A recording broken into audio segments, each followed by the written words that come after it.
बच्चों, let's read this question. The question says a solution containing 30 gram of non-volatile solute exactly in 90 gram of water has a vapor pressure of 2.8 kilopascal at 298 Kelvin. Further, 18 gram of water is then added to the solution. The new vapor pressure becomes 2.9 kilopascal at 298 Kelvin. Calculate the molar mass of the solute, vapor pressure of water at 298 Kelvin. Right? The key concept for this question is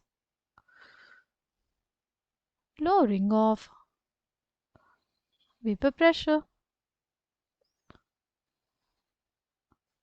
अगर हम लोग बात करते हैं किसी pure solvent की, right, अगर हमारे पास कोई प्योर सॉल्वेंट होता है तो उस प्योर सॉल्वेंट में सॉल्वेंट मॉलिक्यूल्स होंगे, राइट। उस प्योर सॉल्वेंट में हमारे पास क्या होंगे, सॉल्वेंट मॉलिक्यूल्स होंगे। और ये सॉल्वेंट मॉलिक्यूल्स के पास अगर इनफ एनर्जी होगी तो क्या बना लेंगे, ये वेपर्स बना लेंगे। अगर ये वेपर्स बनाएंगे तो वेपर्स का खुद का क्या होगा, प्रेशर होगा। तो बेसिकली ये एक्सर्ट करेंगे वेपर प्रेशर। ठीक, अगर हम लोग ये जो प्योर सॉल्वेंट था उसमें ऐड कर दें एक नॉन वॉलेटाइल सॉल्यूट, जो हमारा सॉल्वेंट था वो वॉलेटाइल था तभी उसके वेपर्स बन रहे थे। अब अगर हम नॉन वॉलेटाइल सॉल्यूट डाल देंगे उसमें तो क्या होगा, नॉन वॉलेटाइल सॉल्यूट डालने पे हमारे पास जो वेपर्स बनते थे वो कम बनेंगे। जो वेपर्स बनते थे वो एक्चुअली कम बनेंगे, क्योंकि पहले तो ये वेपर्स बन रहे थे 6 वाटर मॉलिक्यूल्स की वजह से। अब ये बनेंगे सिर्फ और सिर्फ 3 वाटर मॉलिक्यूल्स की वजह से, क्योंकि 3 साइड्स जो है वो अब किसने ऑक्यूपाई कर ली, नॉन वॉलेटाइल सॉल्यूट ने, राइट। इसी को हम लोग बोलते हैं लोअरिंग ऑफ वेपर प्रेशर। ये हमारे पास क्या हो जाएगा, ये प्योर सॉल्वेंट है और ये क्या है, ये सॉल्यूशन है। ठीक, तो हमारे पास P naught which is vapour pressure of pure solvent minus P, which is vapor pressure of solution, by P naught, which is vapor pressure of pure solvent. P naught minus P by P naught को हम लोग बोलते हैं relative lowering in vapor pressure. P naught minus P को हम लोग बोलते हैं lowering of vapor pressure. अगर डिनोमिनेटर में हम लोग पी नॉट लिख देंगे तो उसको बोलते हैं relative lowering of vapour pressure. ये बेसिकली बराबर होता है हमारे पास मोल फ्रैक्शन ऑफ सॉल्यूट के। किसके बराबर होता है, मोल फ्रैक्शन ऑफ सॉल्यूट के। नाउ इस क्वेश्चन की बात करें तो हमें क्या दिया हुआ है, मास दिया हुआ है नॉन वोलेटाइल सॉल्यूट का, मास दिया हुआ है वाटर का, वेपर प्रेशर दिया हुआ है सॉल्यूशन का, राइट। जब हमारे पास 90 ग्राम ऑफ वाटर था फिर 18 ग्राम ऑफ वाटर और ऐड कर दिया तो हमारे पास 108 ग्राम ऑफ वाटर हो गया। ठीक, तो जो हमारे पास नया वेपर प्रेशर आया सॉल्यूशन का वो आया 2.9 किलो पास्कल। हमें पूछा है molar mass of the solute और vapour pressure of water at 298 kelvin, यानी vapour pressure of the pure solvent. तो देखो हमारे पास पी नॉट तो हमें निकालना है, पी नॉट माइनस पी कितना दिया हुआ है हमें, फर्स्ट केस के लिए जब 90 ग्राम्स ऑफ वाटर थे उस केस में हमारे पास है 2.8 kilo pascal by P not is equals to number of moles of solute by number of moles of solute plus number of moles of solvent, right। अगर बात करें number of moles of solute की तो हमारे पास क्या दिया हुआ है, इसका मास दिया हुआ है, कितना मास दिया हुआ है 30 ग्राम, 30 ग्राम बाय मोलर मास हो जाएगा हमारे सॉल्यूट का। और number of moles of solvent क्या हो जाएगा, वो हो जाएगा जो उसका मास है bye it's molecular mass which is 18 ग्राम पर मोल फॉर वाटर। 18 ग्राम पर मोल कैसे हुआ, देखो वाटर इज H2O, 2 इंटू 1, 1 होता है atomic mass of hydrogen plus 16 होता है हमारे पास एटॉमिक मास ऑफ ऑक्सीजन, तो हो जाएगा 18 ग्राम पर मोल। कितना आ जाएगा, ये हमारे पास आ जाएगा 5 मोल्स। ठीक, तो अब क्या हो जाएगा, P naught minus 2.8 kilo pascal by P naught is equals to हमारे पास आ जाएगा 30 by M by 30 by M plus 5, right, ये हो गया।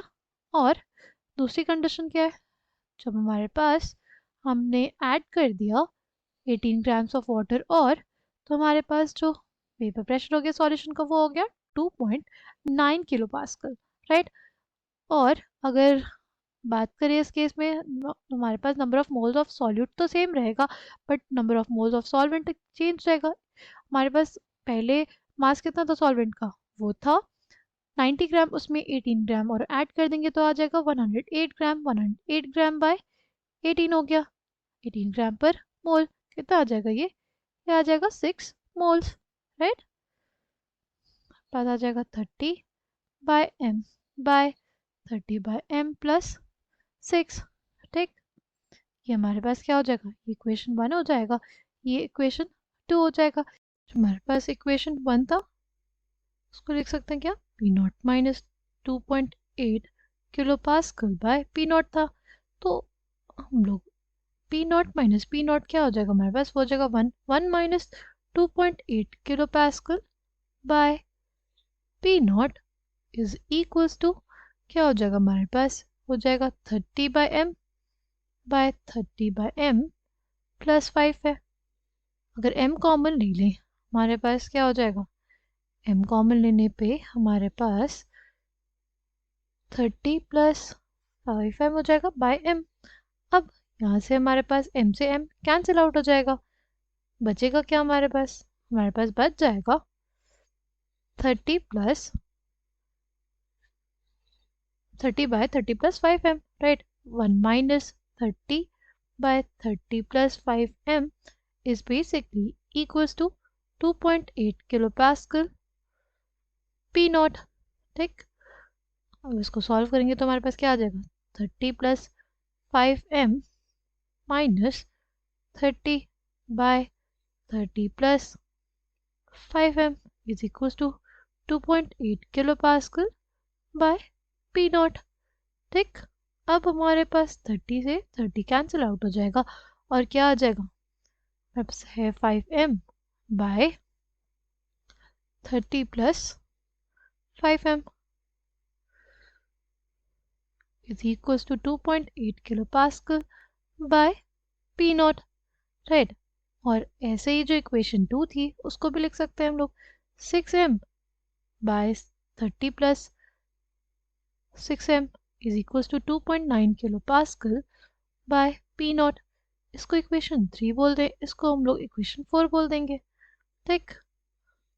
अब हमारे पास दोनों को डिवाइड कर दे तो क्या आ जाएगा, 5m by 30 plus 5m by 6m by 30 plus 6m और यहाँ पे आ जाएगा 2.8 kilo pascal by P naught by 2.9 kilo pascal by P naught, right. ये पी नॉट कैंसिल हो जाएंगे, ये किलो पास्कल हमारे पास कैंसिल आउट हो जाएंगे, m से m यहाँ पे कैंसिल आउट हो जाएगा। अब हमारे पास क्या आ जाएगा, अब हमारे पास आ जाएगा ultimately 5 into 30 plus 6m by 6 into 30 plus 5m is equals to 2.8 और 2.9 था, उसको 28 बाय 29 भी लिख सकते हैं, राइट। अब बेसिकली हमारे पास क्या करें, ये है ना हमारे पास 30 प्लस 6m, इसमें से 6 कॉमन ले लें तो क्या आ जाएगा हमारे पास, 5 इंटू 6 बाय 5 प्लस m, ठीक। और डिनोमिनेटर से 5 कॉमन ले लेते हैं तो हमारे पास क्या आ जाएगा, उस केस में हमारे पास आ जाएगा 6 प्लस m, ठीक। अब ये दोनों क्या हो जाएंगे, ये दोनों कैंसिल आउट हो जाएंगे, बचेगा हमारे पास ये क्वांटिटीज।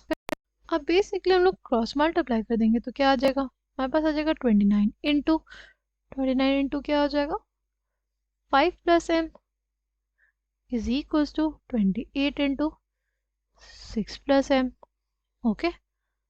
अब देखो 29 into 5 plus 29m is equals to 28 into 6 plus 28m।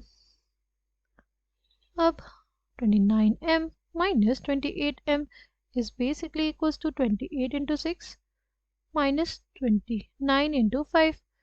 m will be equals to 28 into 6 हमारे पास कितना हो जाता है, वो हो जाता है 168 राइट, 168 हो जाता है। माइनस कर दे 29 इंटू 5, वो हो जाता है हमारे पास 144 45। ठीक, कितना आ गया ये हमारे पास, ये आ जाएगा 23 ग्राम पर मोल। m कितना आ गया, m आ गया हमारे पास 23 ग्राम पर मोल।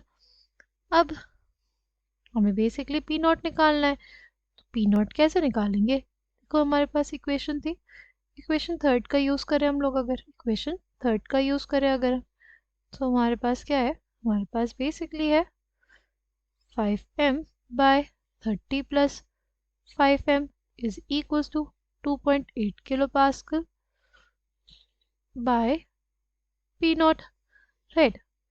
अब पहले यहाँ पे 5 कॉमन ले लें, यहाँ से भी 5 कॉमन ले लें, तो हमारे पास क्या हो जाएगा, पास हो जाएगा 5m बाय 5 6 प्लस m, ठीक, 22.8 kilo pascal by P not.